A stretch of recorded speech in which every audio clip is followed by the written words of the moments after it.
같이 찾아뵙겠습니다. 성경적 개념 정리 시리즈 첫 번째 날, 오늘 로마서 13장을 통해서 국가와 정치 지도자에 대해서 한번 같이 살펴보도록 하겠습니다. 로마서 13장 1절로 7절의 말씀, 제가 가진 성경, 신약성경 257면 전후했습니다.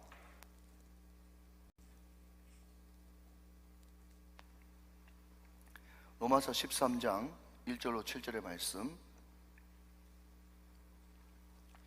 이 계시의 말씀을 한 절씩 나눠 교독하실 때 살아계신 하나님의 음성을 들을 수 있기를 원합니다. 제가 먼저 1절을 받들었죠.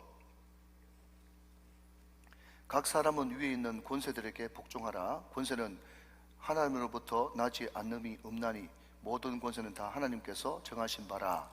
그러므로 권세를 거스리는 자는 하나님의 명을 거스름이니 거스르는 자들은 심판을 자취하리라.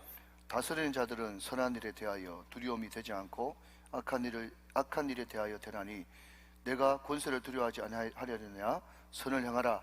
그리하면 그에게 칭찬을 받으리라. 그는 하나님의 사역자가 되어 네게 선을 베푸는 자니라. 그러나 네가 악을 행하거든 두려워하라.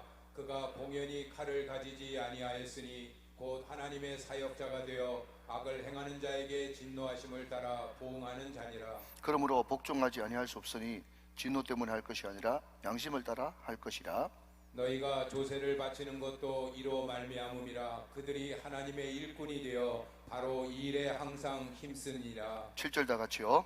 모든 자에게 줄 것을 주되 조세를 받을 자에게 조세를 바치고 관세를 받을 자에게 관세를 바치고 두려워할 자를 두려워하며 존경할 자를 존경하라. 아멘, 아멘. 자, 우리 오른쪽을 불끈 쥐고 한번 선포하고 말씀을 받겠습니다. 네, 잘 됩니다. 잘 되고 있습니다.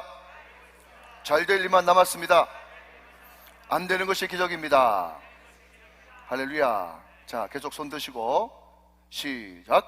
한 번 더, 한 사람 더 하나님 의지하고 1시간 이상 기도하자. 할렐루야. 꼭 그렇게 되시기를 주님의 이름으로 축원합니다. 자, 우리 옆에 분들과 한 번 더 인사하실까요? 이렇게 인사합시다. 감고미사축합니다. 시작. 감고미사축합니다. 감고미사축이 뭐죠? 예, 생명언어입니다. 예, 생명언어, 살리는 언어. 감사합니다. 고맙습니다. 아이고 미안합니다. 사랑합니다. 축복합니다. 예, 그런 언어가 여러분 입술 가운데 계속 충만하시기를 주님의 이름으로 축원합니다. 아시는 분은 아시지만 제가 참 많은 사람들이 많습니다. 정확하게 말하면 아는 사람이 하나님의 은혜로 많아졌죠. 제가 한 번은 핸드폰을 가지고 제 핸드폰에 전화번호가 몇 개 저장됐나 한번 이렇게 살펴보니까 검색을 할 수 있잖아요, 그죠? 3,000명이 좀 넘더라고요. 예, 제 전화번호에 웬만한 건 다 있습니다. 예, 궁금하신 분들 물으시면 좋겠습니다. 다 하나님의 은혜고 하나님께서 저에게 사람을 많이 붙여주셨는데 3,000명, 4,000명을 제가 지금 이야기하려고 하는 것이 아니고 중요한 것은 그 많은 사람들과 거의 대부분 교회 다니시는 분들이겠죠. 얼마나 많은 정보를 제가 주고받았겠어요. 그러니까 여러분 얼마나 많은 자료가 저한테 있겠습니까? 그렇죠? 그러니까 목회에 필요한 자료들이요 하드디스크가 몇 개나 되니까 엄청난 분량으로 아마 A4지로 따지자면 그냥 한 우정을 정도는 채울 정도로 엄청난 그런 분량의 자료가 저한테 있을걸요. 근데 중요한 것은 뭔가 하면요 소위 말하는 자료 정리, 데이터베이스 정리가 안 되니까 그것이 나한테 있었나? 잊어버릴 때가 너무 많더라는 거예요. 여러분 제가 왜 이 말씀을 서두에 드리는가 하면 최소한 이 자리에 앉아 계신 분들은요 1년에 50번 이상은 말씀을 들을 것입니다. 동의하시죠? 좀 더 열심을 내면 주일 오후 예배까지 나오면 100번, 수요 예배, 금요 성령 집회, 새벽 기도까지 나오면 1년에 500번 이상, 500차례 이상의 쏟아지는 홍수 같은 설교를 들으면서 우리는 신앙생활을 하고 있단 말이죠. 그럼에도 불구하고 여러분 제가 가끔씩 재미있는 이야기, 또 우스운 예화, 또 의미 있는 이야기는 계속 수십 번 반복하지 않습니까? 그럼에도 불구하고 이 이야기하면 지난번에 한번 했는데 또 웃어주실까 생각했는데 또 이야기하면 또 웃고 또 똑같은 이야기해도 또 웃고 그러고 보면요 두 가지입니다. 목사님을 봐서 웃어주든지 아니면은 하나님께서 망각의 은혜를 주셔가지고 처음 들은 것 같이 웃던지, 두 가지 중에 하나 아니겠어요? 그러니까 말이죠, 우리가 평생 살면서 수천 편의 설교를 듣는데 그럼에도 불구하고 그것이 내 마음속에 카테고리, 방을 만들어 가지고 딱 개념 정리가 안 되어지면요, 전혀 실생활에서 그 말씀이 믿음을 일으키고 삶을 변화시키고 그 환경을 대처하는 능력을 발휘하지 못한다는 것입니다. 그래서 제가 참 좋아하는 말씀, 누가복음 8장 15절 말씀에 보니까 좋은 땅에 있다는 것은 착하고 좋은 마음으로 말씀을 듣고 지키어 인내로 결실하는 자니라 그랬어요. 여기 나오는 지키어, 지키다라고 하는 이 말은요, 순종하다, 행하다, 손발이 움직이다, 이 말로 해석할 수도 있지만 원어 성경과 영어 성경에 보니까요, 이 지키다라고 하는 것이요, keep, 골키퍼가 골문을 지키듯이 keep, 안 빠져나가도록 지키다, retain, 유지하다, 마치 소가 여물을 또 올려가지고 대식임질하고 또 대식임질 해가지고 늘 그것을 여러 번 그냥 맷돌 가듯이 그냥 유지하는 것처럼 계속해서 지켜내다, 유지하다. 그래서 말씀이 내 마음 신비 가운데서 빠져나가지 않고 지켜내고 개념 정리가 되어야만 그 말씀이 실생활에서 나를 변화시키고 능력을 나타내는 능력의 말씀, 권능의 말씀이 될 수 있다는 것입니다. 여러분, 하나님께서 제가 기도하는 가운데 이 개념 정리를 좀 잘했으면 좋겠다, 워낙 요즘에 사회가 혼란스러우니까 개념 정리를 잘했으면 좋겠다, 또 그 개념 정리 시리즈라고 하는 그런 제목을 붙여주셔가지고 말씀을 전하라고 하는 감동을 저한테 주셨는데, 여러분 오늘 주보에 보시면요, 개념 정리는 개념 정리인데 무슨 개념 정리인가 하면 성경적 개념 정리예요. 여러분, 성경적이란 말이 무슨 말이죠? 날마다 우리의 모든 가치와 판단 기준은 성경이 돼야 된다는 것입니다.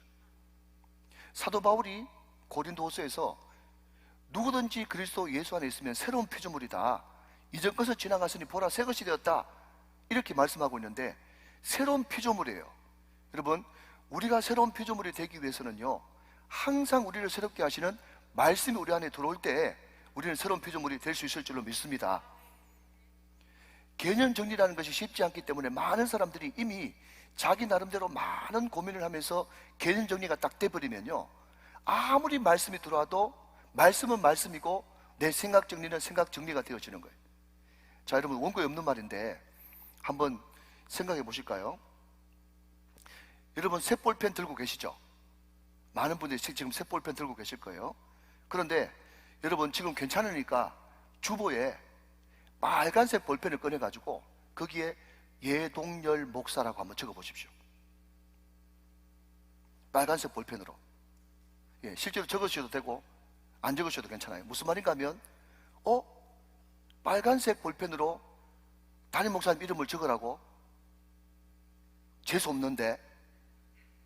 이 생각을 딱 가지고 있잖아요. 그죠? 우리 이름 적는 것도 빨간색으로 적는다 그러면 좀 찝찝하죠? 특별히 내가 존경하고 사랑하는 내 사랑하는 가족들, 담임 목사님 이름을 빨간색으로 적는다는 것이 찝찝하지 않습니까? 안 찝찝하시면 다행이고요. 그러니까 빨간색 볼펜으로 누구 이름을 적는다는 것이 찝찝하다라는 그 자체가 뭔가 하면 그게 세계관이라는, 세계관. 그러니까 어릴 때부터 개념 정리가 딱 돼 있기 때문에 남의 이름 적을 때는, 내 이름 적을 때는 빨간색 볼펜으로 적는 게 아니다 라는 것이 체화됐단 말이죠. 이것을 여러분 떨쳐내고 버리는 것이 굉장히 어렵습니다. 아무것도 아닌데. 자, 여러분 한번 이야기해 보십시오. 빨간색 볼펜으로 이름 적지 말라고 성경에 나와 있습니까? 안 나와 있죠? 빨간색 볼펜, 빨간색으로 여러분 담임 목사 이름 적는다고 제가 저주 받습니까? 일찍 죽습니까?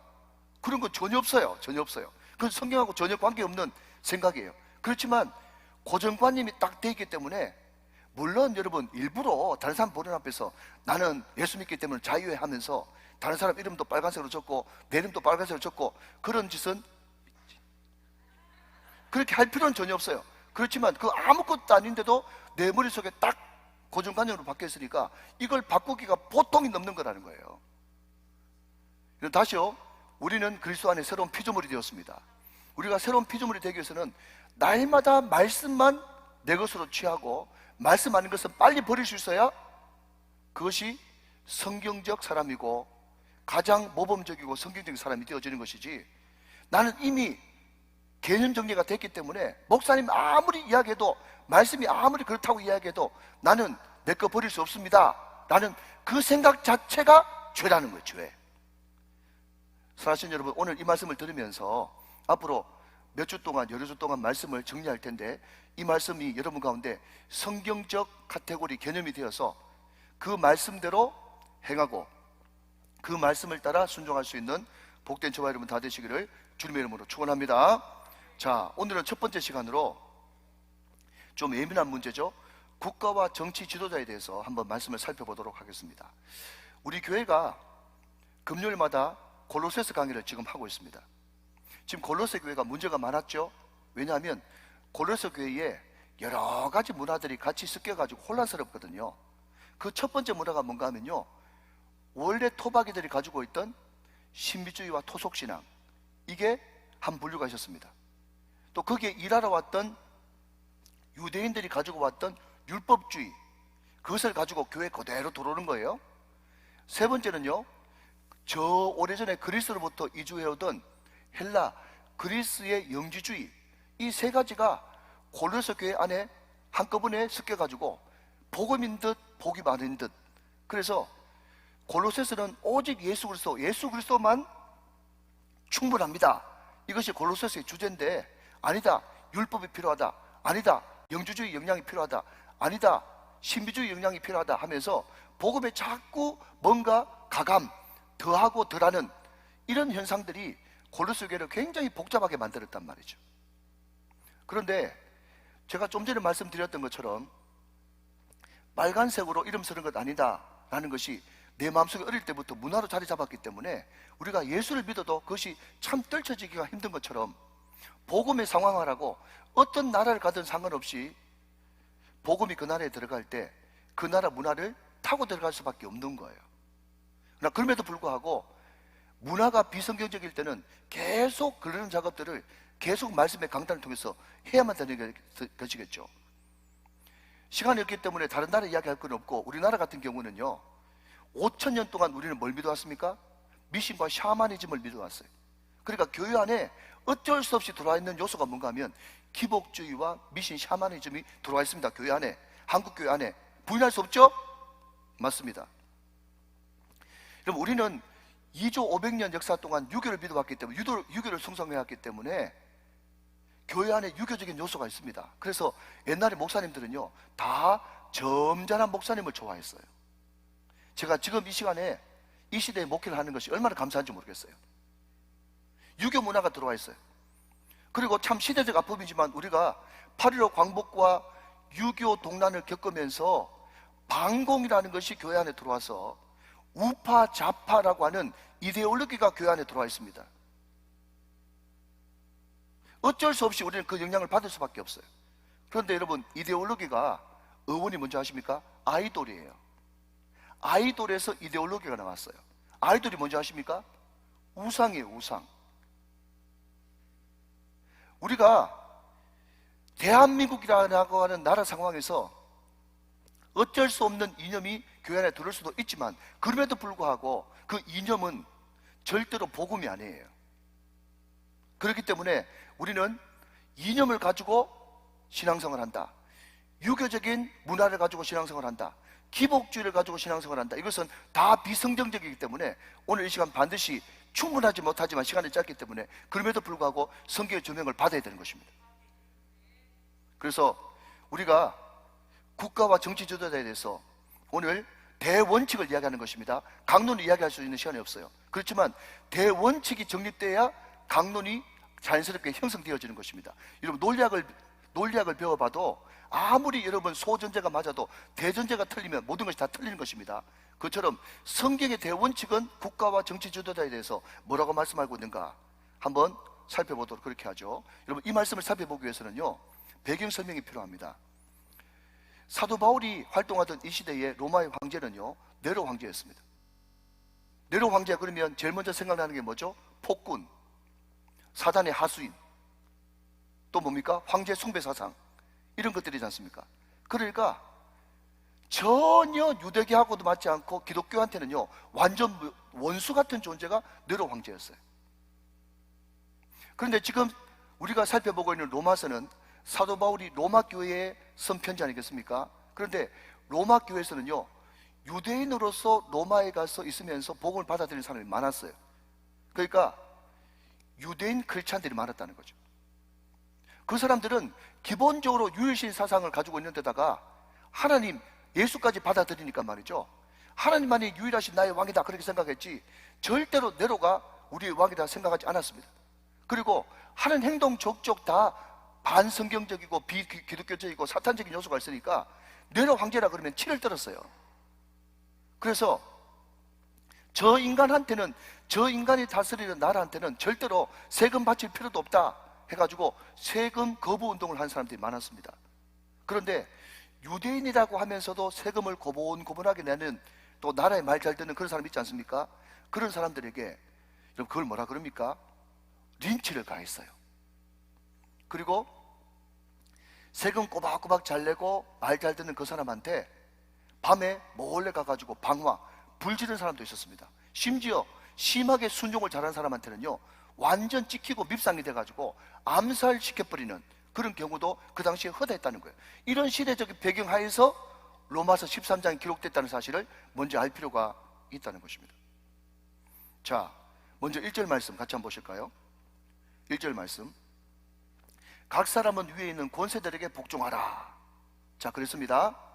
그런데 왜 복종해야 되는가 했더니요, 권세는 1절 하반절에 보니까 좀 띄워놓으시면, 권세는 하나님께로부터 나지 않은 것이 없기 때문에 모든 권세는 다 하나님이 주신 것이다. 그렇기 때문에 그 권세에 복종해야 된다. 복종이라는 단어를 쓰고 있어요. 자, 여러분 PPT는 준비 안 된지 모르겠지만 2절 말씀에 보면, 2절 말씀은 뭐라고 하는가 하면, 첫 번째는 모든 권세는 하나님께로부터 나기 때문에 권세에 복종해야 된다.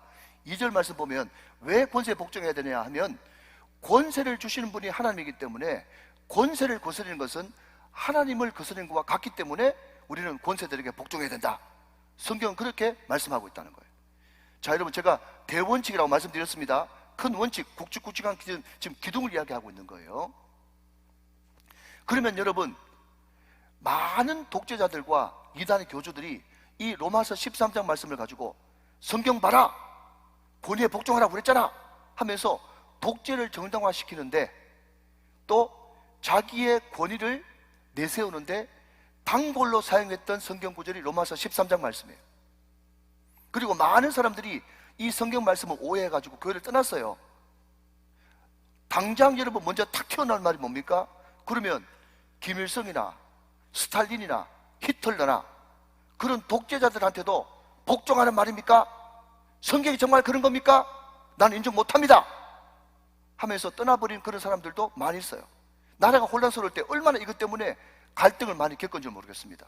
자, 이것은 뒤에 좀 말씀드리도록 하고, 자, 그러나 여러분, 그럼에도 불구하고 오늘 성경은요 그 권세들에게 순종하고 복종하는 것이 기본 자세다 하는 것입니다. 제가 늘 말씀드리지만 성경은 한 구절만 가지고 이야기하면 잘못될 수 있습니다. 그렇기 때문에 이와 관련된 성경 구절 몇 구절을 제가 소개해드리겠습니다. 시간 관계상 두 구절만 소개해드리겠는데요, 구약으로 넘어가서 다니엘서 4장 32절 말씀에 보니까, 다니엘서 4장 32절입니다. 지극히 높으신 이가, 그랬습니다. 지극히 높으신 이가 누구죠? 하나님. 그가 사람의 나라를 다스리시며, 믿으시면 아멘, 자기의 뜻대로 그것을 누구에게든지 주시는 줄을 알기까지 이르리라 하더라. 자, 여러분, 신약뿐만 아니라 구약도요, 하나님은 모든 나라를 다스리시는 분이신데 그 통치자 되시는 하나님, 우주의 주인이신 하나님이 그 권세를 어떤 사람에게 누구에게 주든지 자기 뜻대로 준다, 그렇게 이야기하고 있다는 거죠. 권세는 누구로부터 말미암는다고요? 하나님께로부터 난다 하는 것입니다. 그것을 인정하라는 것입니다. 예수 믿는 사람이라면. 내 생각 내려놓고, 자, 한 구절 더 볼까요? 신약으로 또 넘어가서 베드로전서 2장 13절 14절 말씀을 보겠습니다. 인간의 모든 제도를 주를 위하여 순종하되, 그 법에 순종하라는 거죠. 혹은 위에 있는 왕이나, 14절, 혹은 그가 악행하는 자를 징벌하고 신앙한 자를 보상하기 위하여 보낸 총독에게 하라 그랬습니다. 그러니까 여러분, 여기에 권세라는 것을 꼭 왕 대통령으로 끝나는 것이 아니라 모든 공권력을 행사하는 그런 공무원, 공직자들도 포함한 권세자들을 이야기하는 것입니다. 여러분, 하나님은요, 교회 안에 머물러 있는 하나님이 아니십니다. 물론 교회 왕도 하나님이시죠. 믿으시면 아멘. 교회 왕도 하나님이시지만 하나님은 교회 왕뿐만 아니라 이 나라 대한민국뿐만 아니라 온 지구상의 왕이시고 온 우주의 왕의 왕, 주의 주가 하나님이시단 말이죠.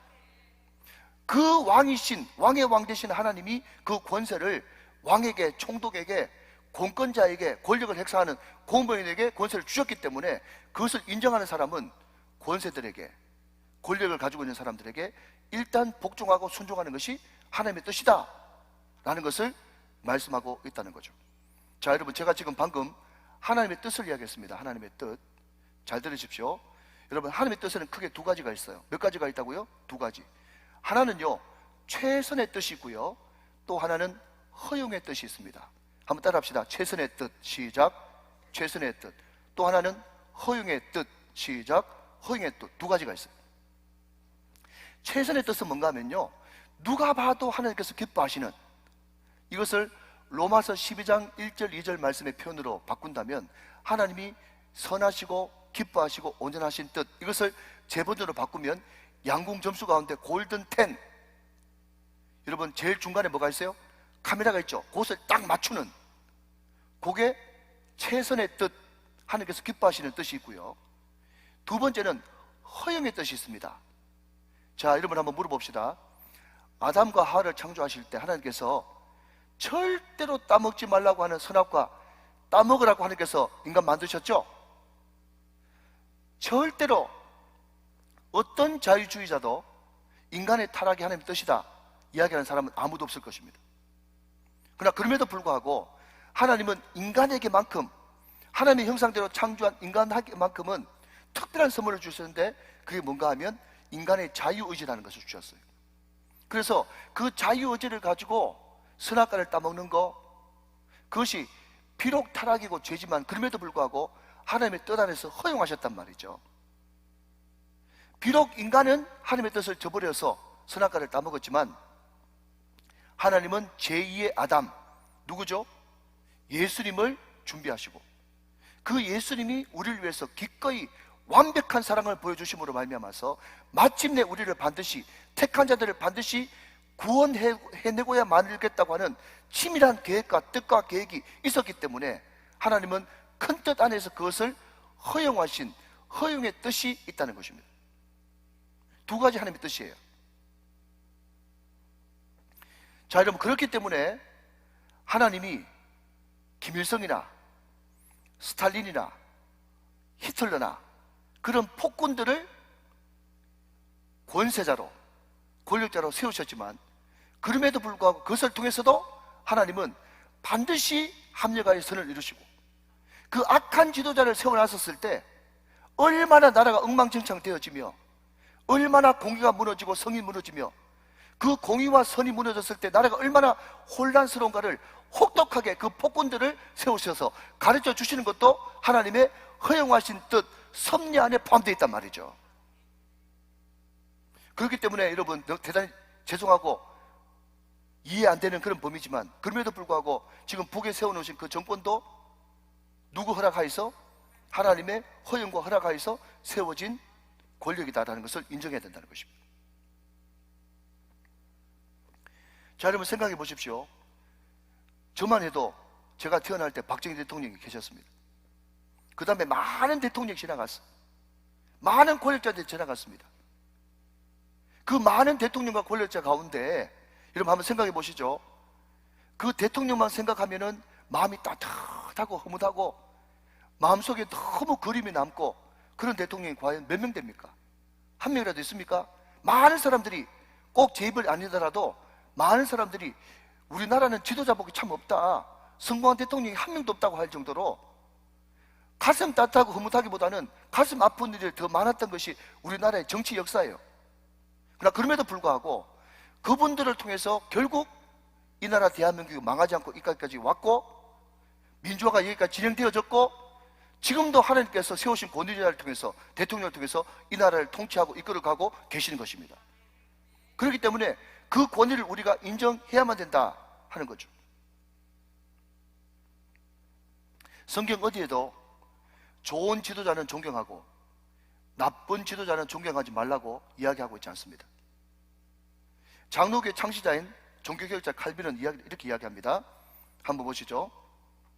제가 읽겠습니다. 존경할 만한 일말의 가치도 없는 악랄한 사람이라도 공적인 권력을 장악하면 하나님이 주신 정의와 심판의 사자로서 갖는 그 찬란하고도 거룩한 권세가 그에게 들어간다. 그러므로 백성은 가장 훌륭한 왕에게 바친 것과 똑같은 존경을 그에게도 바쳐야 된다. 이렇게 칼빈이 정의를 했어요. 여러분, 이것이 인간적인 말입니까? 목사님을 통해서 칼빈 굉장히 위대하고 좋은 스승이라는 것을 잘 아는데, 그럼에도 불구하고 그 말에는 제가 전혀 동의하기 어렵습니다, 이렇게 이야기하는 분이 한 분 계실지 모르겠어요. 그런데 여러분 잘 들으십시오. 이 이야기는 어떻습니까? 예수님 당시에 총독이 누구였죠? 빌라도였습니다. 빌라도가 예수님을 잡아온 과정부터 시작해가지고 재판하는 모든 시간부터 시작해가지고 그 재판은 명백하게 불법 재판이었어요.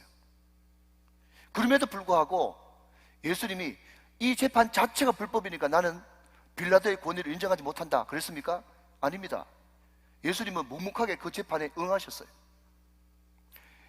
요한복음에 보면 예수님께 네가 유대인의 왕이냐 그렇게 물어봤을 때 예수님이 그 질문에게만 대답하시고 나머지에게는 전혀 대답을 안 하셨습니다.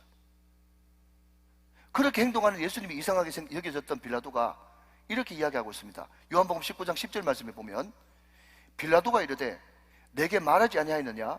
내가 너를 놓을 고난도 있고 십자가에 못 박을 고난도 있는 줄 알지 못하느냐? 이 말이 뭡니까?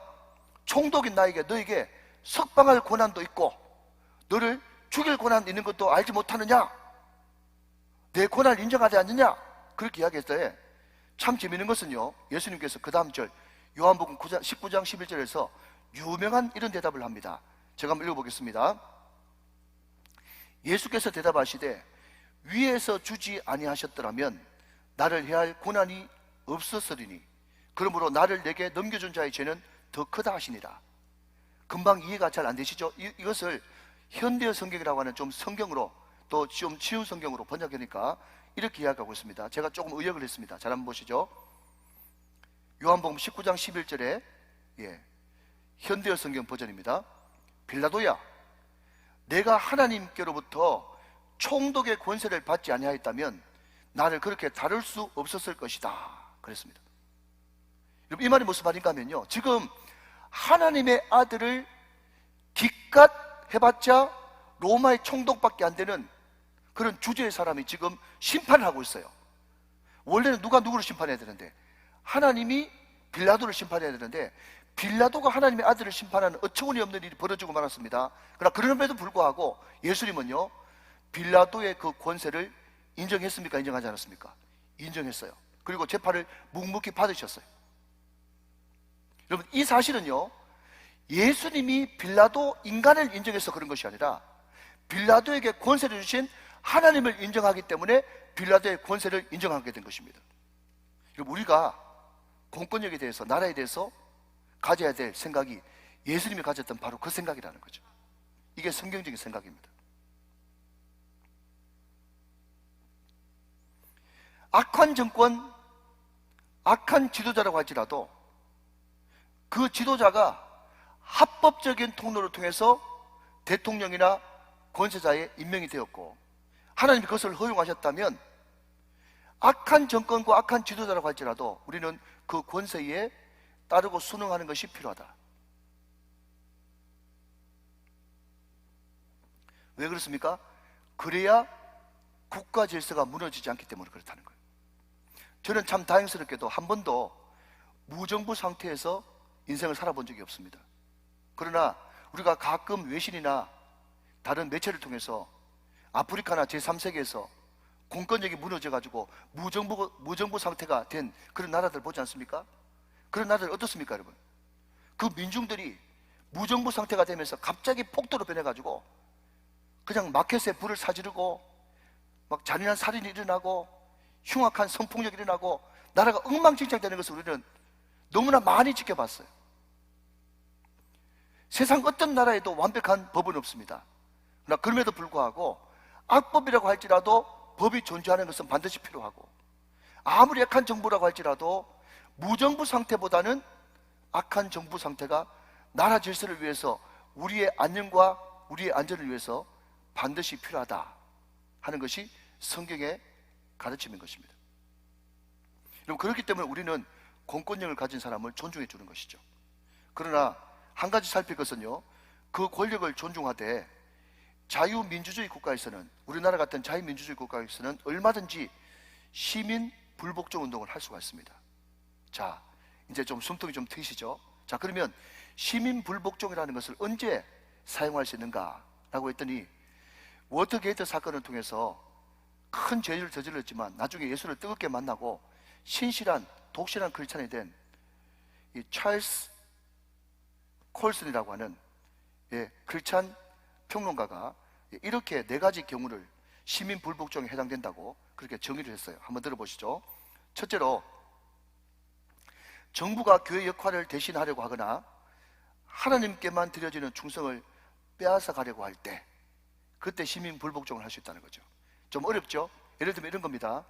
구약의 다니엘의 세 친구 사드락, 메삭, 아베노고가 하나님만 섬기는데 말이죠, 느부갓네살 왕이 하나님 섬기지 말고 어디에 절하라 그럽니까? 자기 신상에 절하라 그럽니다. 그러면 거기에 순응해도 될까요? 절대로 그럴 수 없죠. 내 신앙의 양심과 자유를 나라가 뺏어가는 것입니다. 그렇기 때문에 그때는 시민 불복종 운동이 일어날 수 있다 하는 거고요. 두 번째는요, 사도행전 4장에 보면 그때 권세를 가진 사람들이, 권력을 가진 사람들이 뭐라고 이야기했습니까? 사도들에게 절대로 예수 이름으로 말하지도 말고 전도하지도 말라고 전도를 멈춰버리게 했어요. 그럼 거기에 우리가 순응할 수 있습니까? 절대로 순응하지 못하죠. 내 신앙을 뺏어가려고 하는데요, 절대로 그렇게 하지 못합니다. 그때도 시민 불복종 운동이 가능하다.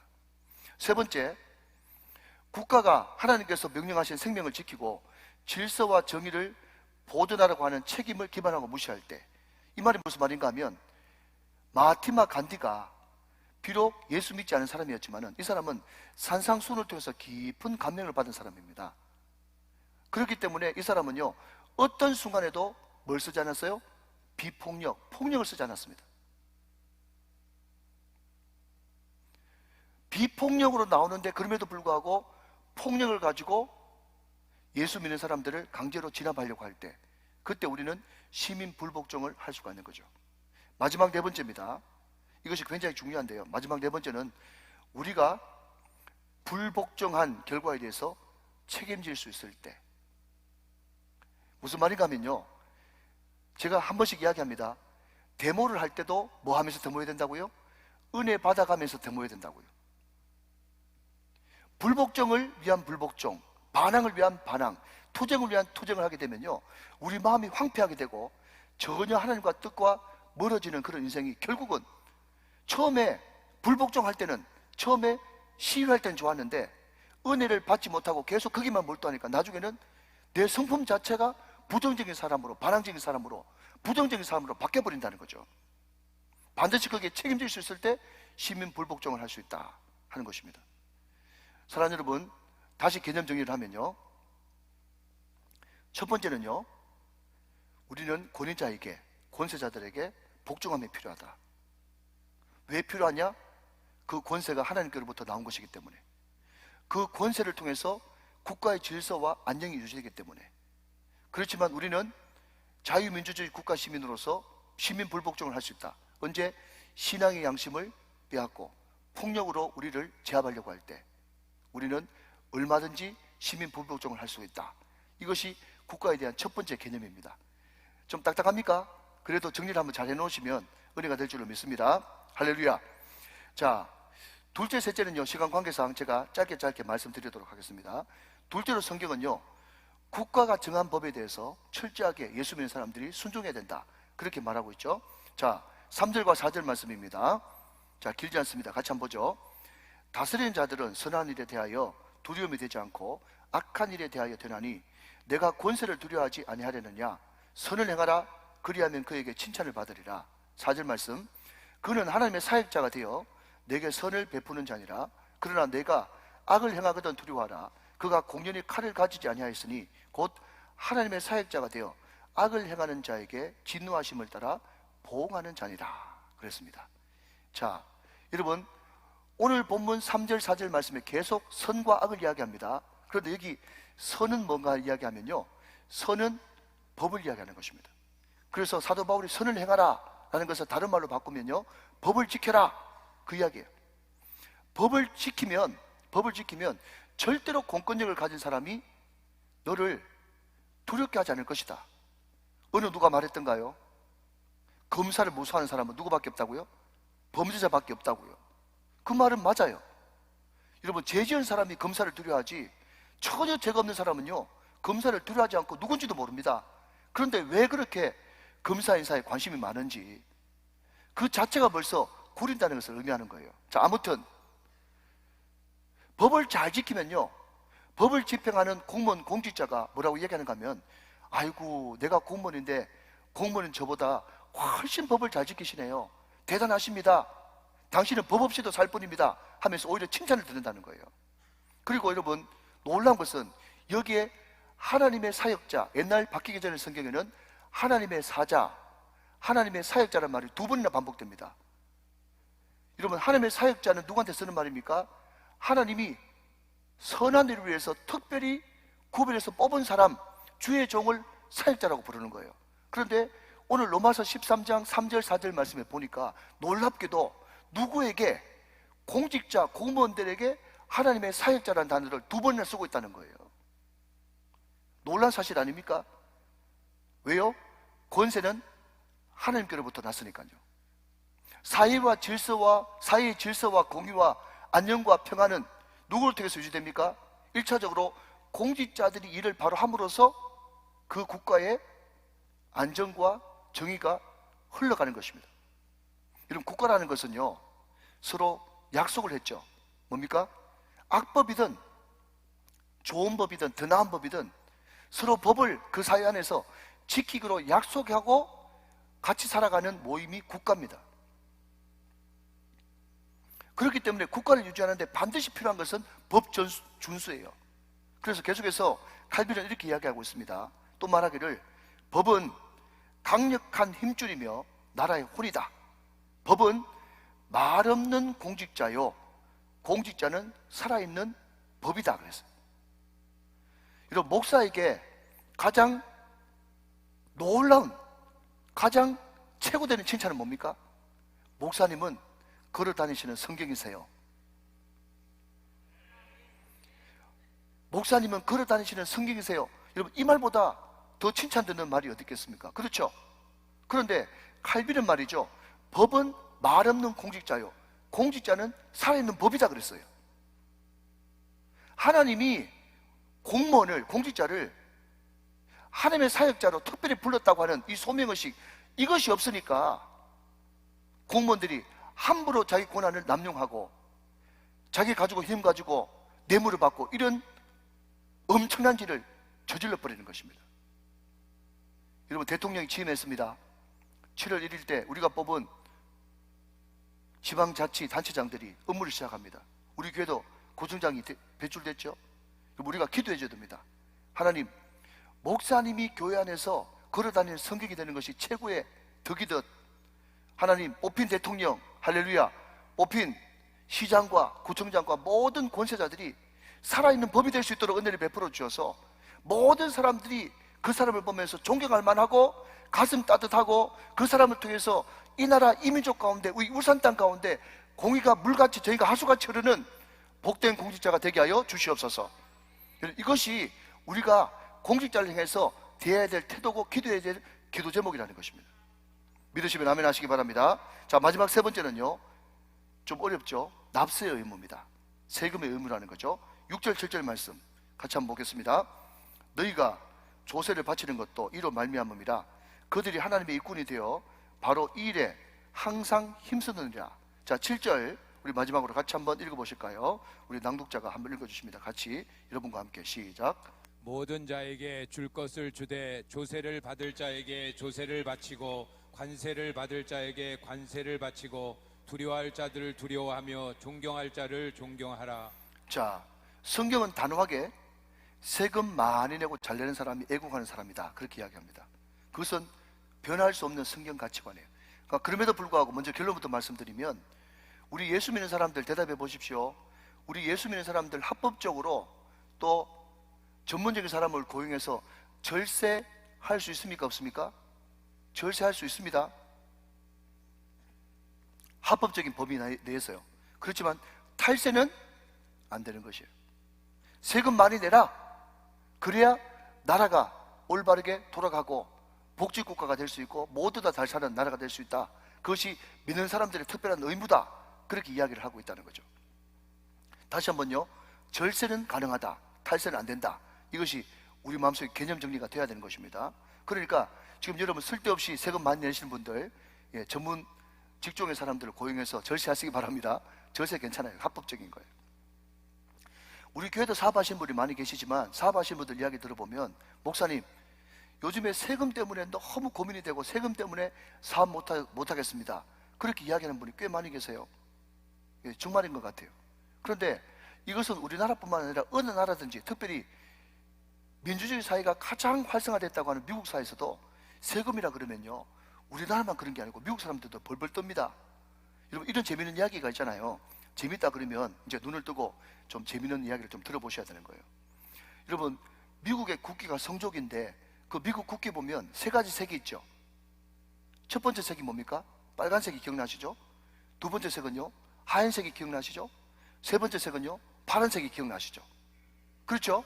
대표적인 색깔이 세 색깔 아닙니까? 근데요, 미국 사람들도요, 세금 이야기만 나오면요 얼굴이 벌개진답니다. 그 좀 지나가지고 고지서 받지 않습니까? 고지서 받게 되면요 얼굴이 하얗게 질린다는 거예요. 막상 여러분 때가 돼가지고 세금 낼 때가 되면요 얼굴이 파랗게 변해버린다는 거예요. 여러분, 우리나라뿐만 아니라 미국 어떤 나라든지 세금이 무섭습니다. 그런데 놀라운 것은요, 그럼에도 불구하고 한국과 미국의 차이는요, 미국 사람들한테 세금 많이 내는 축복을 받으십시오 그러면요 굉장히 기분 좋아합니다. 그런데 한국 성도들한테는, 여러분 우리 우정교회에서 11조 대장 되시기 바랍니다, 우리 우정교회에서 11조 대장 되시기 바랍니다 그러면 아멘 하잖아요. 그런데 제가 우리 우정교회에서 세금 대장 되시기 바랍니다 그러면요 아무도 아멘을 안 해. 자, 여러분, 11조 대장 되라는 말하고 세금 대장 되라는 말하고 말이 같아요, 틀려요? 같죠? 여러분, 세금 많이 낸다는 말은 무슨 말이죠? 그만큼 수입이 많다는 것을 의미하는 거예요. 그런데 우리는 세금은 나쁜 것이다, 세금은 어떻게 하든지 피해야 된다, 절세가 아니라 탈세를 해서라도 세금 피해야 된다, 이런 생각이 꽉 차 있으니까요 우리가 세금 내는 것을 굉장히 부정적인 것으로 생각한단 말이죠. 사랑하는 여러분, 말씀을 맺으면서 다시 한 번 더 축복합니다. 여러분, 11조 대장 되시기 바랍니다. 울산에서 가장 세금 많이 내는 세금 대장도 되시기를 주님의 이름으로 축원합니다. 아멘 할 수 있어야 돼요. 이게 기독교적 사고방식이에요. 자, 말씀했습니다. 정치학 박사인, 잘 들어보십시오, 굉장히 심각한 문제입니다. 정치학 박사인 충북대의 안모 교수라는 분이 직접, 그분이 크리스찬이기 때문에 예수 믿는 특별히 목사님들 대상으로 강의를 했는데요, 이분이 이런 이야기를 합니다. 전 세계 어떤 나라도 전체 인구의 4분의 1 이상 크리스찬의 나라가 별로 없고 우리나라처럼 이렇게 열렬히 믿는 사람들도 별로 없다는 거예요. 외국에 나가면 새벽기도 잘 없죠. 그런데 우리는 얼마나 많이 모여서 얼마나 많이 기도합니까? 우리나라만큼 열렬한 신자가 없어요. 그런데 놀라운 사실은 전체 인구의 4분의 1이 기독교 인구임에도 불구하고 이만큼이나 정치 변수를 만들어내지 못한 나라는 역사상 없었다는 거예요. 무슨 말인가 하면요, 전체 인구의 4분의 1만 되면요 나라를 뒤집습니다. 얼마든지 대통령을 만들어낼 수도 있고요, 자, 여러분, 잠깐만 좀 주목해 주십시오. 원고에 없는 말인데, 이번에 대통령 당선되신 분이요, 1700만 표, 1600만 표로 대통령 당선됩니다. 그죠? 자, 그러면 우리 기독교 인구가 1000만이라고 했었을 때, 5천만 중에 1000만이라고 했었을 때, 5분의 1만 됐다고 했었을 때, 그럼 그 사람들이 한 줄로 다 몰아주면 대통령 돼야 안 돼요? 그러니까 여러분, 4분의 1 가지고는요, 전체 인구의 4분의 1 가지고는 얼마든지 나라를 뒤집을 수도 있고 옳게 세울 수도 있단 말이죠. 그런데 우리 대한민국, 한국이라는 나라는 전체 인구의 4분의 1이 교회 다니는 사람이라고 하면서도 전혀 정치 변수에 영향력을 줄 수 없단 말이에요. 이게 심각한 문제라는 것입니다. 반면에 영국은 리얼리 크리스찬, 진짜 교회 열심히 다니는 리얼리 크리스찬이 국민의 2%밖에 안 됩니다. 아시겠어요? 그러나 그럼에도 불구하고 그 국민의 2%밖에 안 되는 리얼리 크리스찬 때문에 절대로 국회의원이나 정치하는 사람들이 함부로 하지 못합니다. 이게 여러분 진짜 소금의 능력이에요. 이유가 있습니까? 읽지 않겠습니다. 오늘 보면 5절 말씀 보면요, 그 사람들은 항상 기독교 양심에 의해서 모든 것을 결정합니다. 영국 사람들한테 혈연이기 때문에 대통령 찍어줘라, 지연이기 때문에 대통령 찍어줘라, 학연이기 때문에 대통령 찍어줘라, 그런 이야기하면요 바보 취급당합니다. 무슨 소리 하냐, 신앙의 양심에 따라서 선거하는 거지. 뭐 우리 먼 시청이라고 찍어주냐, 같은 고향이라고 찍어주냐. 물론 그런 사람도 있겠지만 리얼리 크리스찬들은요 절대로 신앙의 양심에 따라서 행동하기 때문에 그렇게 안 한다는 거죠. 그게 능력이에요. 여러분, 이것을요 우리나라 버전으로 바꿔볼까요? 잘 들으십시오. 결론입니다. 우리로 따지자면요, 잘 살펴보고, 그 인물을 잘 살펴보고, 아무리 그 사람이 나하고 혈연, 직연, 학연으로 묶여 있어도 돼지 대가리 놔둬놓고 절하는 사람 안 찍어준다니까요. 아멘이십니까? 공식적으로 절에 가가지고 막 합장해가지고 이렇게 비비는 사람, 그 사람들 안 찍어준다는 거예요. 여러분 잘 들으십시오. 물은 피보다 진합니다. 피보다 더 진한 것은 신앙입니다. 리얼리 크리스찬들은요 신앙의 양심이라는 것이 있기 때문에 그 사람이 교회 다니는 사람이라면 어떤 사람보다 낫다는 생각을 딱 가지고 있으면서 그 예수 믿는 사람들을 딱 찍어주고, 예수 믿는 사람들이 너는 예수 믿기 때문에 깨끗하게 정치해야 돼, 너는 예수 믿기 때문에 성경적으로 정치해야 돼, 너는 예수 믿기 때문에 교회를 사랑해야 돼, 너는 예수 믿기 때문에 하나님이 금하신 성경이 하지 말라는 것을 하면 안 돼, 그렇게 욕을 한다는 거예요. 여러분, 이런 개념 정리가 딱 되어 있어 버리면요 얼마든지 나라를 바꿀 수 있겠죠? 이게 여러분 성경적인 국가관이라는 거예요. 여러분, 우리나라와 우리나라 미래가 하나님 손에 달려 있습니다. 하나님의 손을 의지하는 예수 믿는 사람에게 우리나라의 미래와 장래가 달려 있어요. 우리가 비록 완벽하지 못하지만 성경이 이야기하는 그리스도의 국가관 내지는 그리스도의 정치관, 이것을 명확하게 개념 정리를 잘해서 우리가 지금부터라도 하나님, 이제까지 내가 신앙의 양심에 따라서 투표하는 것이 아니라 혈연 때문에, 지연 때문에, 학연 때문에 찍어줬습니다. 잘못을 회개합니다. 지금부터는 신앙의 양심에 따라서 올바른 국가관과 정치관을 가지고 내가 투표를 행사하겠습니다. 그리고 그것을 통해서 나라를 바꿔내겠습니다. 그리고 항상 선한 것에 내 에너지와 내 인생을 투자하겠습니다. 이것이 우리의 명확한 가치관이 되어지고, 이것을 통해서 우리나라가 다시 한 번 더 회복되어지고 부흥되어지는 놀라운 역사가 우리 가운데 충만하시기를 주 예수 그리스도 이름으로 축원합니다. 축복합니다.